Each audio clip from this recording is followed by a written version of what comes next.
Home Studio Start podcast. Welcome to the Home Studio Start podcast. So glad you're joining us for another deep dive into making your home recording experience smoother and, frankly, a lot less headache-inducing. Yeah, definitely smoother. Today, we're tackling something that's probably, brought every home producer to their knees at some point. Audio interface driver issues. Oh, yeah. You know, those infuriating glitches that pop up when all you want to do is lay down a track or, record a podcast. Absolutely. These issues don't just disrupt your workflow. They can completely derail your creative momentum. It's so frustrating. Right.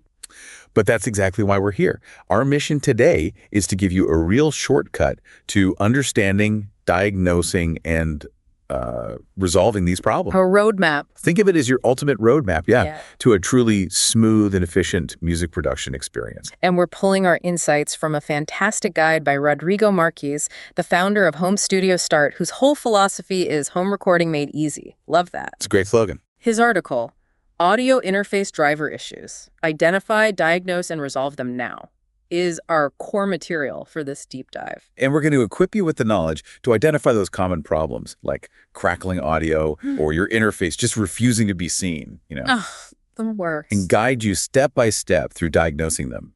We'll explore practical solutions for troubleshooting and finally share some best practices for preventing these issues before they even start. Okay, let's unbox this and finally conquer those driver demons. Let's do it.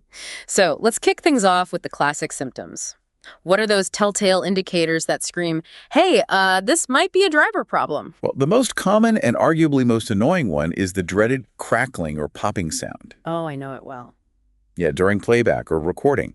This often points directly to incorrect buffer size settings in your digital audio workstation, or DAW. With precise, right? A simple first fix to try is just increasing your buffer size in your DWA audio preferences. And what does that actually do? Like, why does bumping that up help? Good question. Increasing your buffer size essentially gives your computer more time to process the audio data.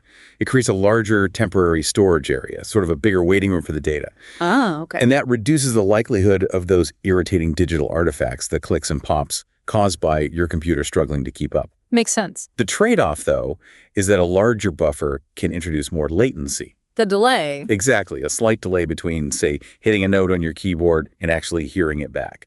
So there's a constant dance between stability and responsiveness, That makes perfect sense. And then there's the one where your audio interface just flat out isn't recognized, like it's just invisible to the computer. Exactly. For that, your very first step is always check the simple stuff. Ensure your interface is properly connected and powered on. Check the cables, the power switch. Right. Sometimes it's just a loose USB cable or forgetting to plug in the power adapter if it needs one. If that doesn't fix it, then the crucial step is to head into your computer's device manager on Windows or system information on macOS. Okay. If your interface is listed there but has a little yellow exclamation mark next to it, that's a clear driver issue. The yellow triangle of doom. Basically, yeah. Yeah. It's a giant blinking sign saying problem here. Rodrigo shares a great example of this with studio newbie Sarah. She just got a brand new interface, shiny and new, but her DAW simply refused to acknowledge it. What was her first move? Sarah's first move, and this is vital for anyone in that spot, is to download the absolute latest drivers directly from the manufacturer's website. Not just Windows Update or anything like that? Definitely not. Don't rely solely on Windows or macOS updates. Those often provide generic drivers that aren't specifically optimized for your hardware. It's like getting a custom tailored suit versus something off the rack, Good analogy. Also, always double check, triple check that the downloaded driver matches your specific operating system version and architecture. And when you say architecture, you mean like 32-bit versus 64-bit. Does that still matter? It does, yeah. Yeah. Or sometimes even specific OS versions, like Windows 10 versus Windows 11 or different Mac OS versions. Mismatching those, well, it can lead to installation failure or just serious instability. Like trying to fit a square peg in a round hole. Pretty much. It just won't work correctly. And a golden rule for all driver installations or updates, always restart your computer afterward. Don't just click finish and jump back in. No, really restart. It's not just a suggestion. It genuinely helps the system recognize and properly load those new drivers. Yeah. It clears things out. Good tip. Okay, so we've kind of identified the symptoms. Right. So we've pinpointed the common symptoms. Now let's talk about how to play detective and systematically figure out what's really going on with those issues. Okay, detective mode on. Once you suspect a driver issue, what's the very first diagnostic step you should take to narrow it down? Ask yourself this. Does the issue occur in all audio applications or just your DAW? Ah, good point. Like try playing a YouTube video or Spotify or just system sounds. If they sound perfectly fine, but your recording software is the only thing crackling or dropping out, Then the problem might be in the DAW settings. exactly. It might be within the software settings itself, not necessarily the main interface driver. This helps you avoid chasing ghosts and focus your troubleshooting where it matters. That's a key distinction. So if it's not system-wide, you dive into the DAW. If it is system-wide, then what? Back to checking device recognition. Precisely. Is your interface listed correctly and without any flags in your computer's device manager or system information? You got to confirm the computer actually sees it properly. No yellow triangles allowed. No yellow triangles. A missing or flagged device is a definite driver red flag.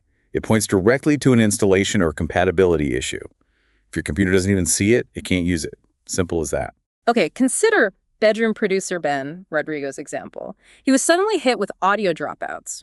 After confirming his interface was selected in the DAW, what was his next smart move?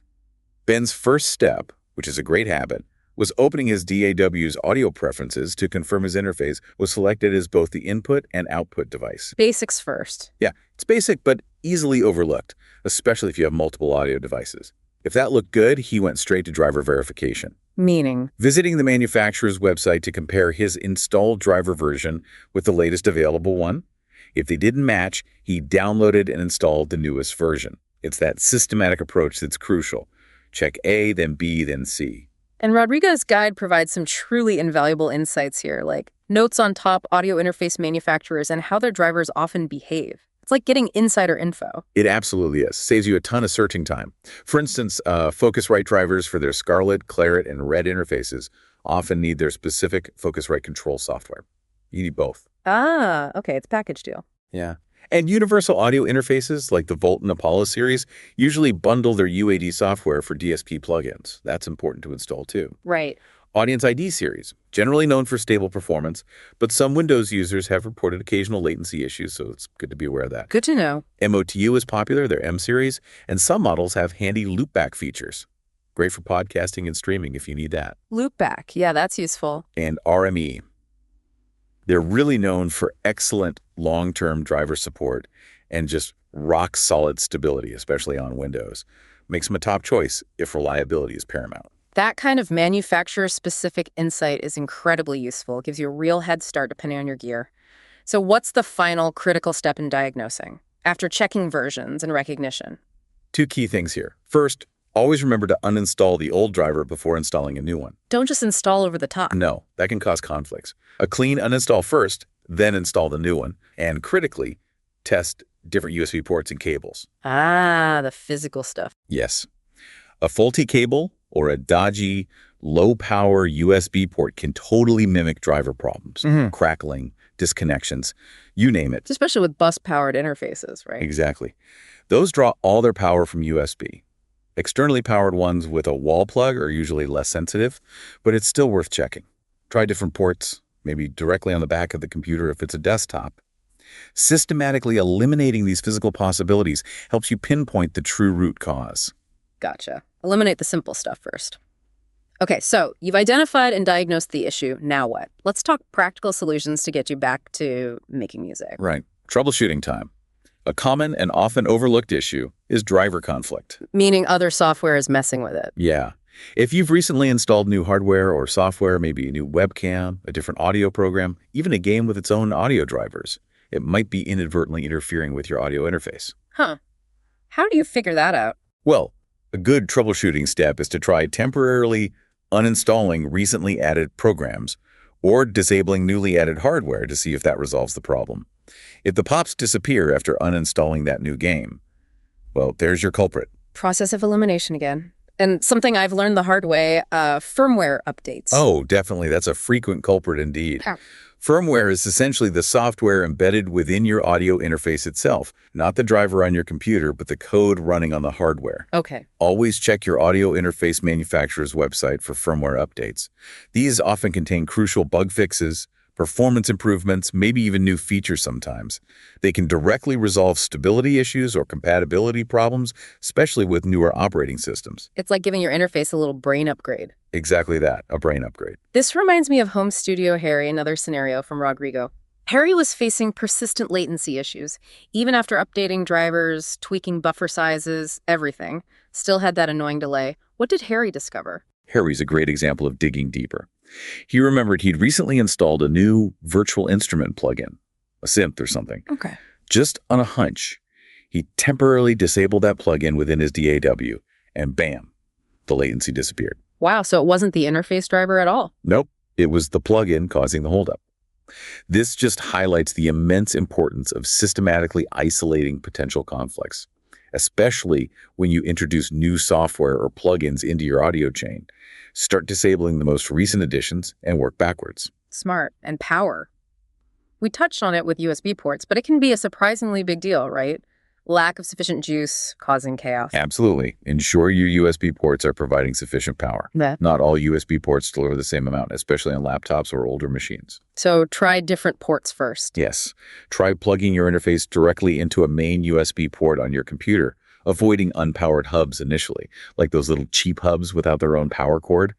Avoid those for audio interfaces if you can. Yeah. If issues persist, try different ports, especially those directly connected to the motherboard on desktops, usually the ones on the back.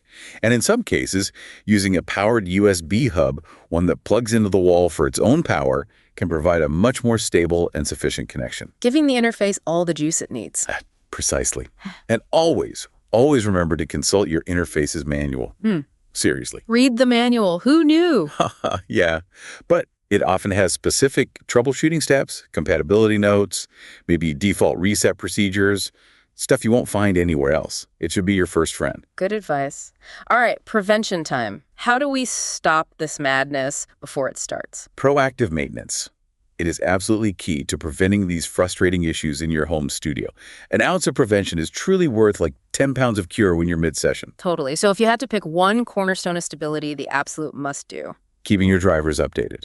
Regularly check the manufacturer's website for the latest versions. Even if nothing seems wrong. Yes, even if your interface seems to be working fine right now.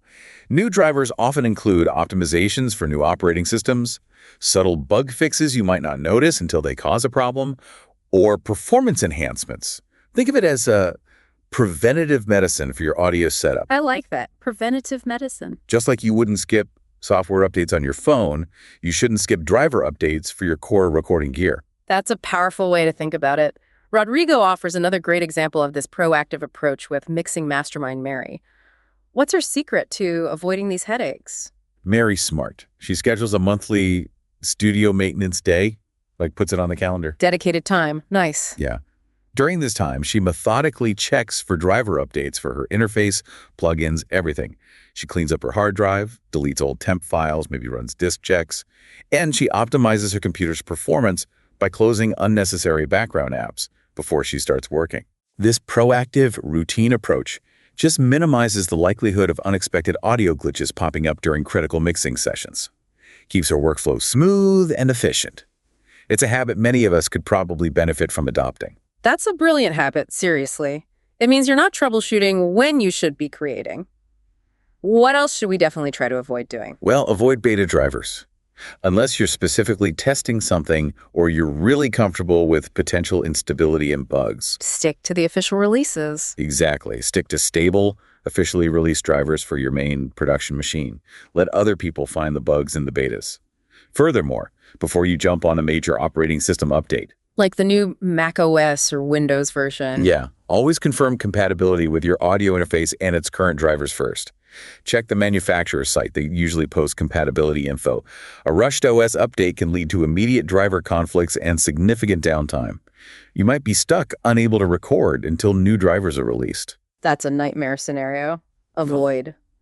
Okay, and finally, just general system hygiene, keeping things tidy. Yes, absolutely. Keep your system clean. Regularly unused programs and plugins. Digital decluttering? Pretty much. Every piece of software, even if it's not actively running, can leave behind background processes, registry entries, conflicting files. A clutter-free system is generally a happier, more stable system. Makes sense. fewer variables. Exactly. And a happy system is significantly less prone to weird audio interface driver issues. It just reduces the chances of something weird conflicting. Wow, okay. That was quite the deep dive into audio interface driver issues. We've covered, well, everything from identifying those annoying crackles and recognition failures Yeah, the pops and clicks. to diagnosing with precision, troubleshooting effectively, and adopting those crucial best practices for prevention. By isolating problems systematically, verifying driver versions, making sure you've got enough power, keeping your system clean and updated, you're really equipping yourself with the knowledge to maintain a smooth, uninterrupted music production experience. Hopefully less hair pulling involved. Hopefully. And this raises an interesting thought.